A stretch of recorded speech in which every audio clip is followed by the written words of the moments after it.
من الشيطان الرجيم حمدا وشكرا لله على كل نعم الذي أنزل علينا وهدينا إلى الإسلام وهدينا إلى صراطه المستقيم أشهد أن لا إله إلا الله وأشهد أن محمد رسول الله أما بعد. Ikhwati iman rahimakumullah, syukur kita hanya patut ditujukan kehadirat Allah atas segala karunia yang selalu senantiasa terlimpahkan kepada kita semua. Hingga detik ini kita masih bisa melaksanakan aktivitas dan taklif yang disyariatkan.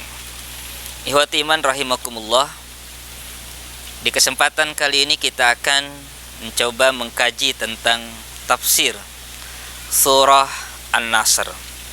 Surah An-Nasr adalah surah yang diturunkan di kota Mekah, tetapi dikenal dengan nama surah Madaniyah karena para ahli tafsir mengatakan bahwasannya penggolongan Makkiyah dan Madaniyah satu surah itu bukan berdasarkan kepada tempat turunnya, tetapi periode turunnya.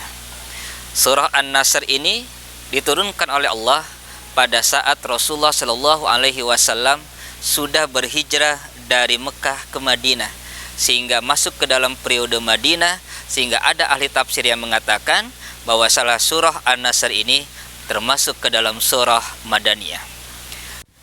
Surah An-Nasr ini turun menjelaskan tentang dua perkara yang sangat luar biasa. Yang pertama, surah An-Nasr ini menjelaskan bahwasannya Allah telah memberikan kemenangan, pertolongan kepada Nabi Muhammad sallallahu alaihi wasallam ketika menaklukkan kota Mekah. Kota Mekah berhasil Rasulullah taklukkan bersama dengan 10.000 pasukan sahabatnya tanpa adanya perlawanan dari kalangan kaum musyrikin Quraisy. Jadi Rasul dengan para sahabat itu masuk ke kota Mekah dengan begitu aman, nyaman dan tenangnya, karena masyarakat musyrikin Quraisy pada waktu itu tidak melakukan perlawanan kepada Rasulullah SAW bersama pasukannya. Yang kedua, surah An-Nasr ini diturunkan oleh Allah menjelaskan bahwasannya usia Nabi Muhammad SAW itu tidak lama lagi akan wafat. Sehingga Ibnu Abbas pernah ditanya oleh Umar bin Khattab mengenai hal ini, tentang apa tafsiran dari surah An-Nasr, maka beliau mengatakan bahwasanya ajal Rasulullah SAW telah dekat. Hal ini diperkuat dengan beberapa riwayat yang lain yang mengatakan bahwa ketika surah An-Nasr ini turun, maka Rasulullah SAW mengatakan kepada anaknya, putrinya, yaitu yang bernama Fatimah, bahwasannya aku tidak lama lagi akan wafat. Maka seketika itu juga Fatimah langsung berderai air matanya karena sedihnya ditinggal oleh ayahanda yang paling ia cintai. Maka kata Rasulullah SAW mengatakan kepada Fatimah, janganlah engkau bersedih, karena sesungguhnya setelah aku, dari keluargaku yang paling pertama menyusulku adalah engkau. Mendengar kalimat Rasulullah yang seperti itu, hati Fatimah pun menjadi gembira, karena di antara keluarga Rasulullah, beliaulah yang akan pertama kali menyusul Rasulullah SAW untuk bertemu dengan Allah Subhanahu wa taala.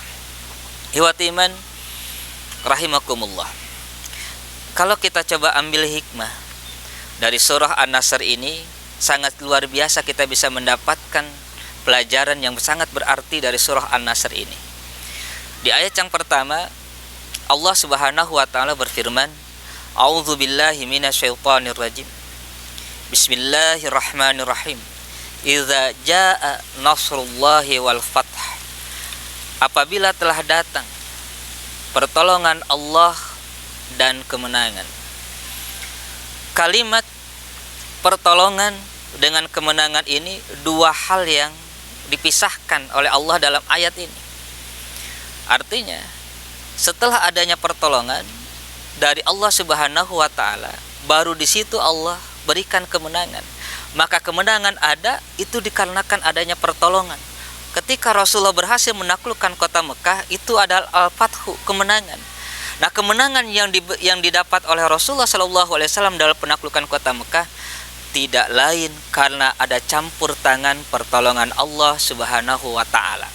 Nah, kalau kita ambil hikmahnya, artinya tidak ada sesuatu yang bisa kita raih dalam kehidupan dunia ini, tidak ada sesuatu yang bisa kita jadikan sebagai sebuah kesuksesan dalam hidup kita ini kecuali di situ adanya pertolongan Allah Subhanahu wa taala.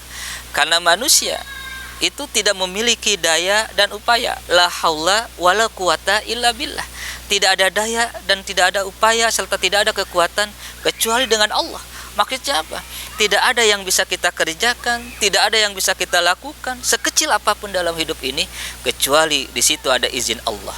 Makanya wajar kalau dalam ayat itu mengatakan iza jaa nasrullah. Nah, untuk meraih pertolongan Allah ini adalah dengan cara bagaimana kita muraqabah kepada Allah. Adanya sebuah kedekatan yang sangat intens kepada Allah Subhanahu wa taala. Maka ketika kita meminta kepada Allah pertolongan, Allah akan memberikannya. Dan setelah ada pertolongan tersebut, baru adanya al-fathu bisa dimaknai sebagai sebuah kesuksesan dalam hidup kita. Ketika kita meraih sukses dalam hidup ini, maka jangan diklaim itu karena upaya kita, jangan diklaim itu karena ilmu kita, jangan diklaim itu karena kehebatan diri kita, tetapi klaimlah apa yang kita dapati itu adalah karena izin dan takdir yang Allah berikan untuk kita semua. Demikian yang bisa sampaikan pada kesempatan kali ini. Insyaallah akan kita sambung pada pertemuan yang akan datang.